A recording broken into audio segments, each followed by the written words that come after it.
Hello everyone, welcome back to our Confront 23 YouTube channel. Today we really wanted to discuss a really pressing issue that a lot of Kenyans are facing. And this is the cost of living and how it has led to a growing trend of borrowing for consumption. And I'm your finance coach, Lisa Libese. With me here is my colleague, Anthony Odhiambo. And I would like to welcome you, Anthony, in today's topic. And I know that you are also Kenyan from the US, but in one way or another, the cost of living is affecting you from there as well. So feel free to join today's discussion. Thank you, Luisa. And what you're talking about is true about the cost of living. And that's why, it's something that is really concerning. And we have been observing it of late, especially here in US and even back in Kenya. You realize that more and more people are resorting to taking loans just to cover their day-to-day expenses, even if those expenses aren't related to long-term investment or growing. I remember I was talking to a certain lady about why it is not important to use to take credit and and consume. By that I mean going to the store and buying food and then you use it. But now the question that she was posing to me was, now if I don't do that, then can I die because of lack of food? So I better go and use that credit and get food so that I can survive for tomorrow. So it's something that is challenging, and I know this is a global problem that many countries are having the same problem. I was listening to one of the TikToker accusing the government in Kenya about the hike in fuel prices. I understand that we have a lot of taxes that are leading to that, because when you do the comparison of the fuel in Kenya and the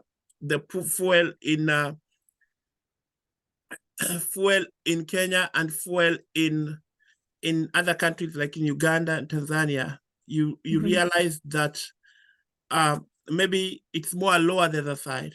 But it's a global thing, even here in US. Yesterday, I think I was filling gas in one of my car because we couldn't, my wife couldn't go with her car, so she had to use my car because it's my car that had gas, the other one had no petroleum. So it's something that is really affecting all people in the globe. Lisa? Wow, what you're saying is really true. You realize that a lot of people just get loans to be able to feed their families, and at the end of the day, they are unable to pay those loans. And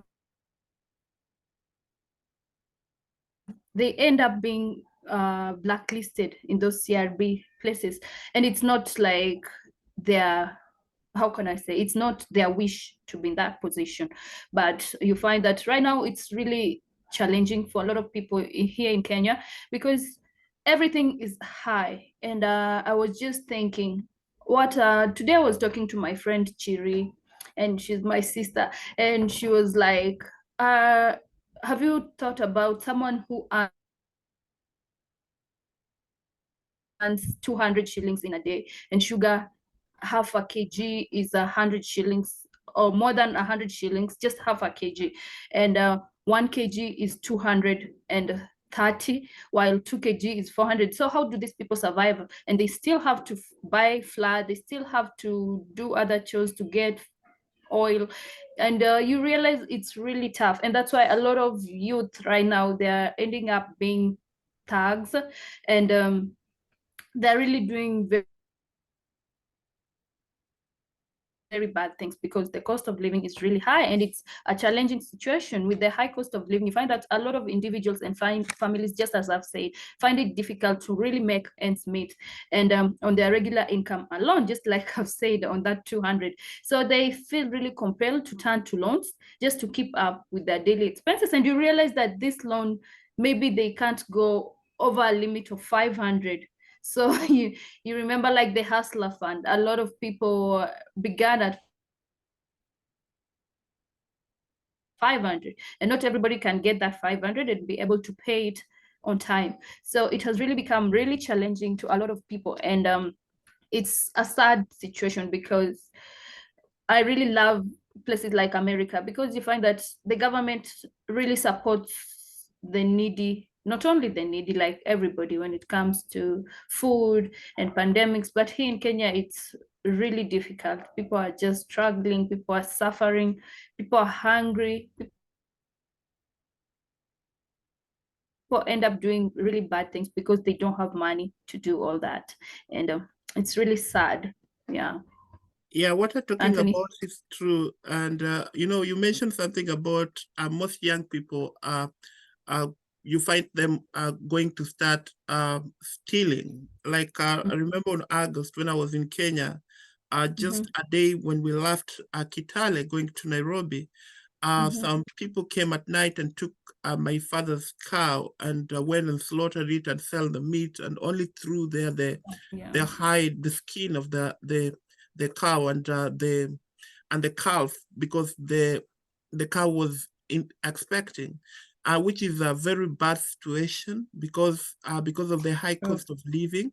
It makes people to go into doing things that are not really good. I hope the government will look at how they can curb such a situation. Because what I understand, as you just said about America, comparing it to Kenya, we have to look at the way Africa. we can mitigate such scenario. Like here, as you just said, is there is food stamp for those who are earning less.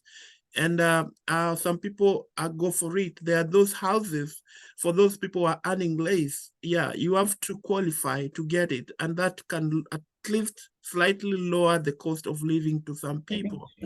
Um, so uh, it's this, when people result into borrowing for consumption, it's because of the pressing situation that is really pressing them.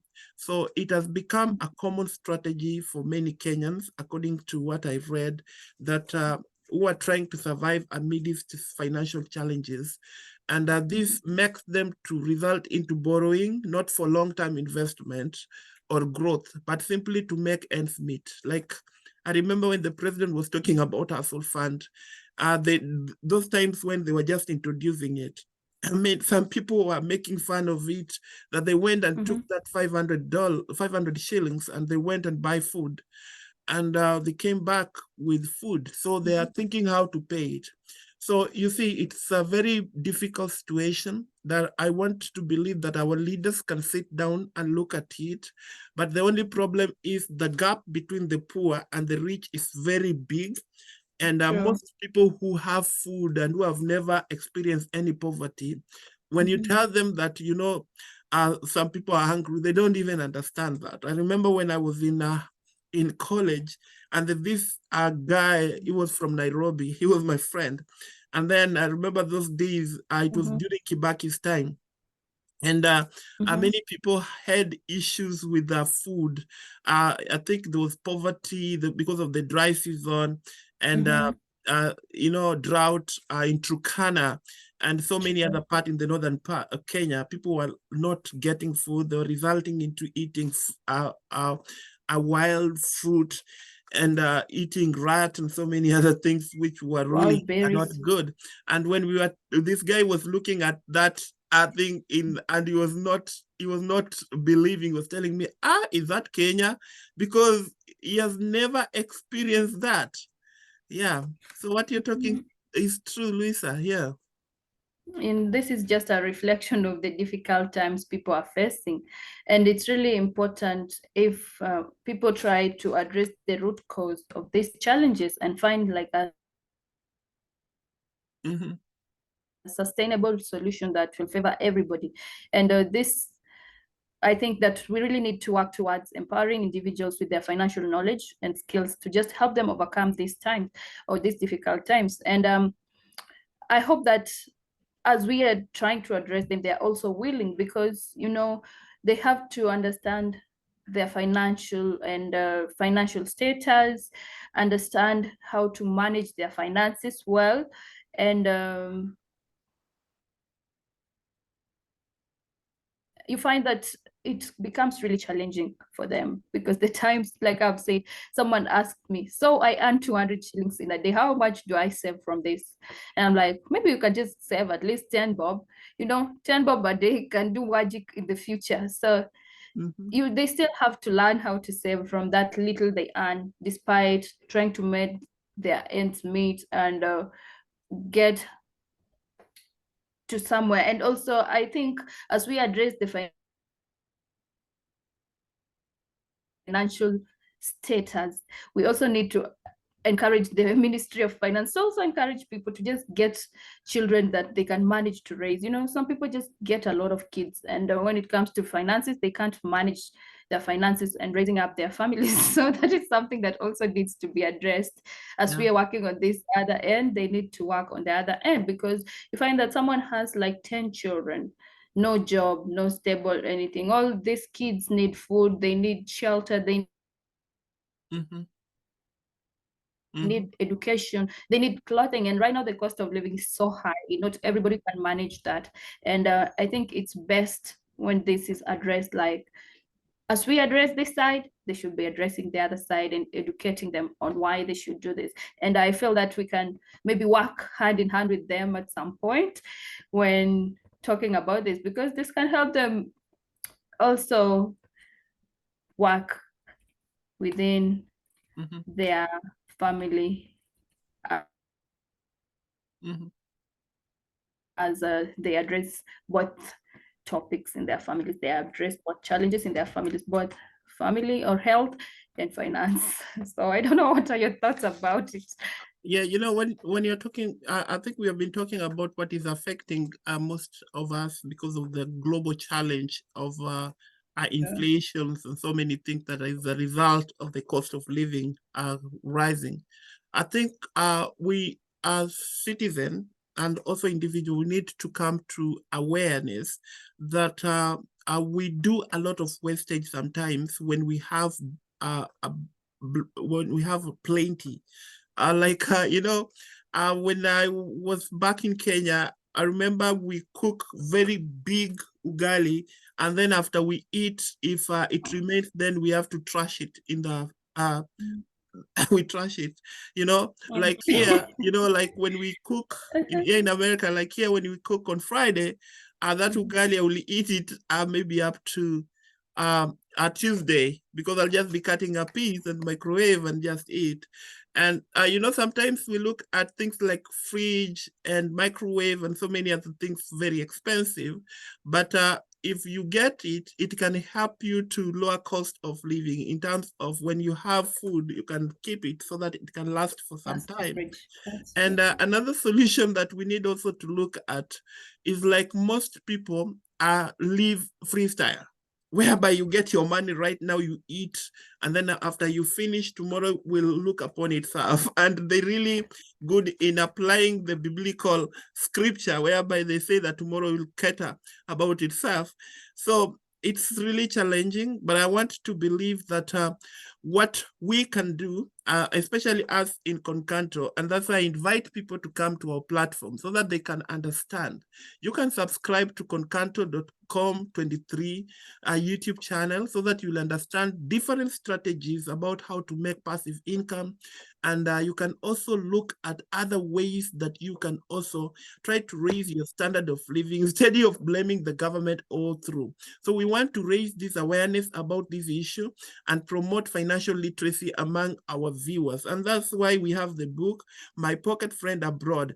When he talks about My Pocket Friend Abroad, it doesn't mean that it's only for the people in abroad, but it's just a name. And it's a pocket-friendly book that can help you so that you'll understand about money, you'll understand about how you can save. It's a good personal finance tools. And mark you that there is also another book that we co-author with my sister Luisa, which is The Power of Money Mindset, which will be out soon. And it's going to be released soon because everything has been done so far. The publisher are working so hard. It's one of a good personal finance book that if you get a copy, when it will be released, it will also be good. But now you can get a copy of My Pocket Friend Abroad. It's a good book. And remember always to come to this platform, concanto.com23. You'll always get more information about issue to do, how you can budget your income and how you can make use of the money you get. And I want you to believe when you have passive income or other side hustle, it can help you to cater for other things. You know, someone was asking me, you're talking about side hustle. I don't see anything that I can do. But I was trying to explain to them because there is a video we made about teaching. You remember we did about a teacher. And I was telling you, are a teacher. You can use the content that you teach in school and also come up with a website or a webinar and start teaching people globally about what you're teaching in school because you're a good math teacher. And with that, maybe you can monetize your website, or you can go to YouTube and so many other platforms and still make money. And then she was telling me, wow, is that really true? You know, sometimes we don't want to try. And it's good to try, it's good to start something, it's need to be a risk taker. Because when you do this, I want to believe that for us as Concanto, we will promote that financial literacy among you viewers. And we believe that by providing education and resources, we can help individuals make better financial decisions and break free from the cycle of borrowing for consumption. Lisa? That's true. What you're talking about is true. And while you were just speaking, I was thinking like maybe we can add this to our financial literacy knowledge. Like family planning is a key point when it comes to finance, to financial planning. You know, when planning, you need to also family plan because this issue, I don't know why I have it's a concern to me, but I feel like people really have to learn how to just family plan. You can't have 10 kids with these times, 8 kids, you know, that worked with the time of our grandparents because they would just go there, get food, do something. Right now, you really have to work hard. How can you bring up 10 kids? So we are going to make that a point in financial planning, and family planning should be a key point on it. So that's our mission actually. And we want to empower our fellow Kenyans to just navigate these financial challenges and build on a better future for themselves and their families. Because when they do so, they will all be able to live within their means and work on their, or find a balance even when the times are tough, even when there's inflation. And we invite them all to just join us in this journey towards financial empowerment. And you'll find that once they embrace it and they learn how to join such platforms, then they will find that their financial knowledge and everything will just start working and falling into place. And once again, I repeat, please, family planning is a key point in financial planning. So we all just have to work towards that. We all have to learn how to family plan. Like when you're talking about finances with your partner, with your husband, raise a concern about kids. How many kids do you want? Are we able to raise these kids? That's true. With our financial status now, can we bring them up? Yeah, and you'll find that everything will just work out for the good of both of you, and you will all live together. Your hubby can't tell you we want 6 kids, and he's not in a position, you're not in a position, and you're right there seated, yes, my husband wants 6. No, you all have to meet somewhere and work towards something. So Anthony, go ahead and say something.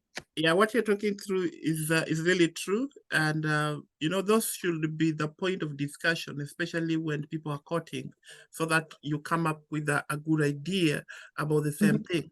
but you realize people don't want to overthink about the same, because when love strike, you don't want to mess up. But it's something that you need to discuss about it, and also the government need also to come up with a good strategy about it. But a country like Kenya, I was listening to one of the politicians during campaign of one of the region in Kenya, and he was there telling his people of his community, go and give birth to many kids so that we can increase our number, a population of our tribe, so that when we go voting, we are going to do what? We're going to win. So if you tell your people like that and your leader, then what happened? They're going to start giving birth. But now what happened after they give birth? You don't even help them. You leave them to be in that a circle of poverty. You don't want to bring even the little project in their community that can help them.